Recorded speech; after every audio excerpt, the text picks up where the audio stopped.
right, Magnus. Cosmic Wonder, what you got for me, man? Because, yeah, need to find out what's going on here. You talking about Galactus? Shit. Let's do this. How's it going, everyone? It's Warren. Welcome back to the Cosmic Wonder, and I am so excited that fans are loving Shang-Chi. And if you saw it and you loved it, be sure to let me know what you thought about it in the comments down below, or you can tweet at me on Twitter. The movie was fantastic, but that post-credit scene has left people with a lot of questions. And needless to say, this is a breakdown. Sorry about the yard work. So if you don't want to know anything about it, this is your official spoiler alert, and you should probably click away now. But for those of you who do want spoilers or simply answers, let's dive into it. And of course, if you love Marvel and the MCU, be sure to subscribe so you don't miss out on any of our latest videos. So the ending of Shang-Chi, the very last scene that we see is of Shang-Chi and Katie going with Wong. Wong appears, he asks Shang-Chi if he has the 10 rings, he says yes, and he tells him and Katie to go with him. Now the first mid-credit scene takes place immediately after this moment right here. We see Wong using his magic to project the 10 rings in front of everybody. This is very similar to what we saw in the beginning of Avengers Infinity War, where Wong used this same type of magic to show and teach Tony Stark and Bruce Banner about the Infinity Stones. Now joining Wong, Shang-Chi, and Katie is Bruce Banner and Captain Marvel. And notice that it is actually Bruce Banner. It is no longer Hulk or Professor Hulk like we saw in Avengers Endgame. Somehow, Banner has turned back into himself in pure human form. How did he do this? Well, he is a genius, so he could have figured it out himself, combined with the Hulk, which was Professor Hulk in Endgame. And it's probably a story that we're going to hear about when the She-Hulk series comes out on Disney+. Now, the fact that Professor Hulk is now just Bruce Banner and Carol Danvers now has long hair, not that short hair that we saw in Endgame, tells us that some time has passed since the events of Avengers Endgame. And they're gathered here via the same projection technology that we saw in Endgame, and they're gathered for a pretty significant reason.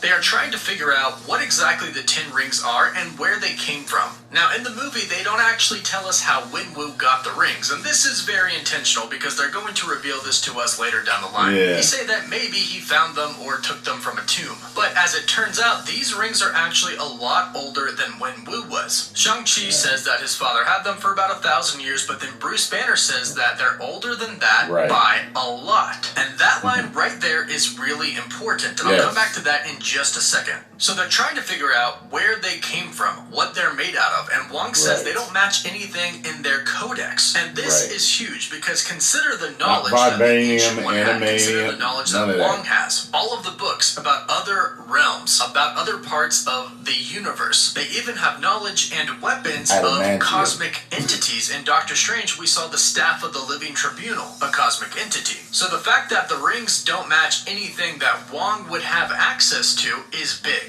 Bruce Banner then confirms that they're not made out of vibranium, the super rare metal from Wakanda that Captain America's shield is made out of and that Black Panther suit is made out of as well. Captain Marvel confirms that they're not Chitauri tech. Chitauri are some of the creatures that make up Thanos' army that we saw in Avengers, and then again in Avengers Infinity War and Endgame. So they can't figure out where they're from or what they're made out of, but there is one thing that they did figure out. The rings sent out a beacon the second that Shang-Chi took control over them. So obviously the big question is, who did it send out the beacon to? Well, one thing that you might have noticed about the rings is that the whole entire time when Wenwu uses them, they're blue. However, when Shang-Chi uses them, they're gold. So when Shang-Chi took the rings for the very first time and they became gold instead of blue, this was most likely the beacon being activated. Shang-Chi fought Wenwu, and whenever Wenwu would take the rings, they would turn back blue. So clearly, there is something a little bit different about Shang-Chi than his father Wenwu. Perhaps the rings can sense the character of a person, and perhaps this is somewhat like Mjolnir, Thor's hammer, with its worthiness enchantment. Either way, the rings seem to have a mind of their own, and the second Shang-Chi took the rings, it sent out a beacon.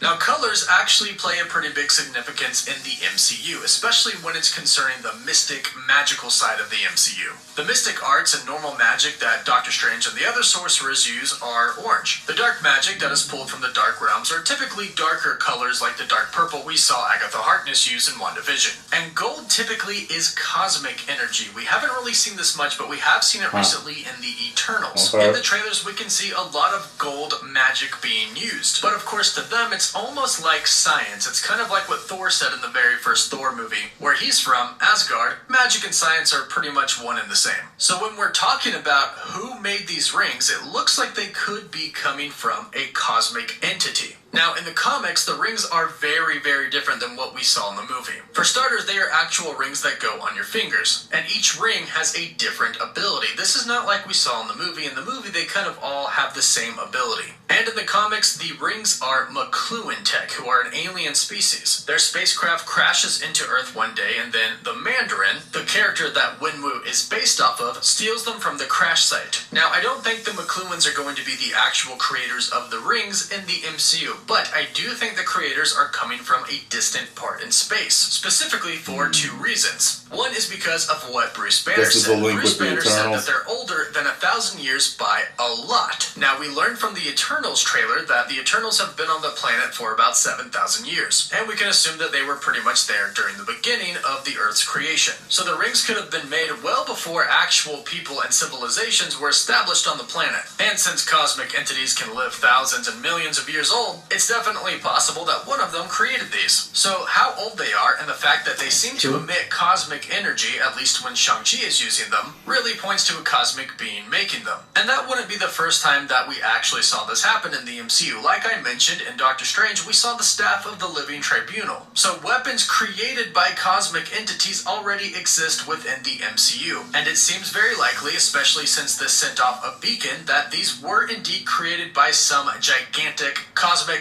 god being. Now again, back to the question who, the first time that I saw this, I immediately heard beacon and thought Galactus. Galactus, the devourer of planets, is a cosmic entity, and he does have what's known as the power cosmic. The power cosmic is a vast source of essentially limitless godly power. Cosmic power. And according to the Silver Surfer, a herald of Galactus, he says that to wield the power cosmic is to be in touch with every other living thing at once. This could actually be a reason as to why the rings changed colors when Shang-Chi wielded them. Perhaps Galactus was somehow in touch with Shang-Chi and Wenwu. Or perhaps the rings, if they contain any of the similar powers that the power cosmic have, were actually aware as well and sent a beacon.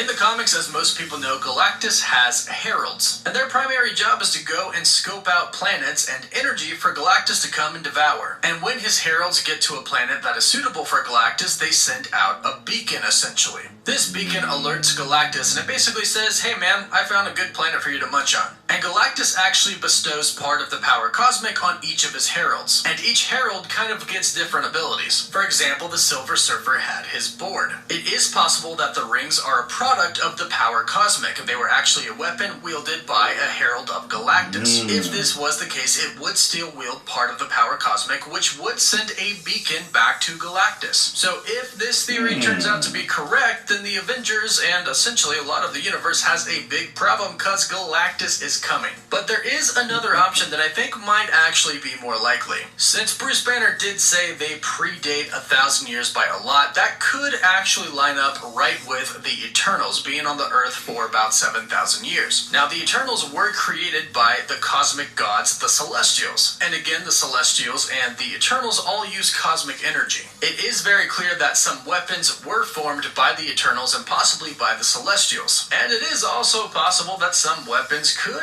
may have been stolen or misplaced along that 7,000 years, or locked away somewhere in a not-so-secure location, leading ultimately to Wenwu finding them. And the beacon very well could be a beacon to the Celestials. And this probably isn't good considering the fact that the only Celestials that we've seen in the MCU so far do appear to be evil. We have Ego, Star-Lord's father from Guardians of the Galaxy Volume 2. He wanted to essentially destroy the universe. Then we have Esson the Searcher from the very first Guardians of the Galaxy. We see him destroying a planet. Then we also have Nowhere, the head of a Celestial. Now, in the comics, Null was the one that cut off the head of the Celestial. However, Null has a direct relationship with symbiotes and Venom, and I don't think that's going to be in the MCU. So, more than likely, another Celestial ended this Celestial's life and cut off its head. So this could be a beacon to one of the Celestials, and if that is the case, that is probably not good. And I think we'll definitely find out a lot more about the Celestials, and maybe even a glimpse at what the 10 rings are and where they're from in the Eternals. One thing is for sure, that whoever this beacon is being sent to probably isn't good news used for Earth, Shang-Chi, and the Avengers. And the final part of this mid-credit scene is of Wong, Shang-Chi, and Katie partying, singing Hotel California, which is the song that Katie used to distract one of the ninjas, I'll call them, when they were fighting in that scaffolding scene. But then we get the post-credit scene, which is about Xiling.